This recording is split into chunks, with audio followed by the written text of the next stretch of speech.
नमस्कार दोस्तों, फिर से स्वागत आपका new R D live channel से। मैं अशोक कुमार माली। एकम आसरा चैरिटेबल ट्रस्ट के सदस्यों द्वारा निरंतर 8 वर्षों से 1 मई से 30 जून तक तपती धूप भीषण गर्मी में ब्यावर से रेलवे स्टेशन पर पैसेंजर ट्रेनों में प्रत्येक यात्री कोच तक निःशुल्क शीतल जल सेवा की जा रही है।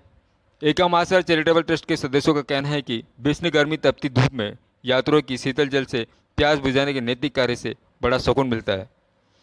प्यासों को पानी पिलाना सबसे बड़ा धर्म और पुण्य है। इसी आशय के साथ शहर में रेलवे स्टेशन पर 2 महीने तक बिल्कुल निःशुल्क शीतल जल की व्यवस्था ट्रस्ट के सदस्यों द्वारा प्रत्येक यात्री कोच तक की जा रही है। इस दौरान एकम आसरा ट्रस्ट चैरिटेबल सदस्य सतपाल सोनी, अनिल तोनगरिया द्वारा निःशुल्क जल सेवा की जा रही है, जिसमें सेवा करने वाले समस्त सेवाकर को सेवा करने पर बड़ा आनंद प्राप्त होता है। सभी सेवादार का कहना है कि जल ही जीवन है, सेवा ही परम धर्म है। इस दौरान ट्रस्ट के सदस्यों द्वारा आमजन से अपील की कि जल सेवा में बढ़ चढ़कर भाग लें और पुण्य का कार्य करें। समस्त सेवादार। ब्यूरो रिपोर्ट, कैलाश फुलवारी।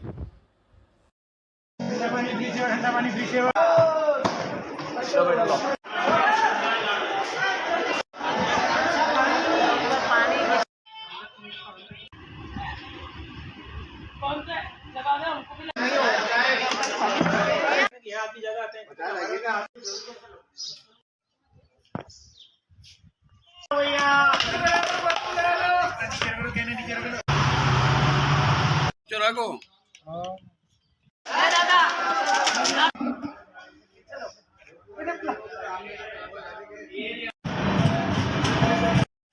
ये जल सेवा कहाँ होती है? ये ब्यावर जिला में रेलवे स्टेशन पे होती है और ये 2 महीने तक चलती है।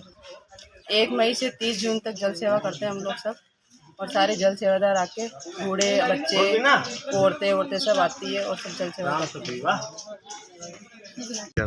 जल सेवा के बारे में ये है कि जल ही जीवन है और जल सेवा करते हुए बहुत अच्छा लगता है। ये जल सेवा ऐसे ही चलती रहे और भामाशाहों से निवेदन है कि अधिक से राशि उपलब्ध कराए ताकि हम प्यासों की प्यास बुझा सकें। सेवा का महत्व क्या है? सेवा का मतलब यही है कि हमें आनंद की प्राप्ति होती है। किसी को ट्रेन में पानी पिला रहे हैं तो हमें बहुत सुकून मिलता है, एक आनंद की प्राप्ति होती है। जल सेवा करते हुए हमारे को अति सुगंध मिलता है, जैसे हमारे को परमात्मा मिल गया, परमात्मा मिल जाता है। जल सेवा करते हुए जैसे ट्रेन आती है तो बोतलें निकाल के इतने लोग खड़े हो जाते हैं, जो हमारे को बढ़ते हुए इतना आनंद आता है कि हम उसकी बयान नहीं करते हैं। कितने का आशीर्वाद हमारे को मिलता होगा, कितने की हमारे को दुआ मिलती होगी, यही हमारे को भगवान मिल जाते हैं। हम तो यही सोचते हैं। और मैं तो कहूँ ये जल सेवा ऐसे ही चलती रहे और जल सेवा और भौमाशा ज़्यादा से ज़्यादा ध्यान देवे। जल सेवा, जल यहाँ फुल आता रहे। कहते हैं जल ही जीवन है, इसके बारे में क्या कहोगे? जल ही जीवन है, जल है तो कल है। जल बचाओ, जल फालतू ढोलना भी नहीं चाहिए। किसी के पास पानी है गर्म तो उसको आधा लेके, आधी बोतल ठंडा लेके बदले में, न कि उसको पूरी खाली करें। मेरा यही निवेदन है हाथ जोड़ के। बोलिए। ये जो ब्यावर जिले में जल सेवा होती है, ये मैंने आसपास में कहीं भी नहीं देखी। जोधपुर से मैं आती हूँ, कहीं पे भी रास्ते में नहीं मिलती है और ब्यावर जिले में मिलती है। सबको बहुत अच्छा लगता है कि हाँ पानी मिला है, अंदर बैठे हुए पानी मिलता है। सबको बहुत अच्छा लगता है। आप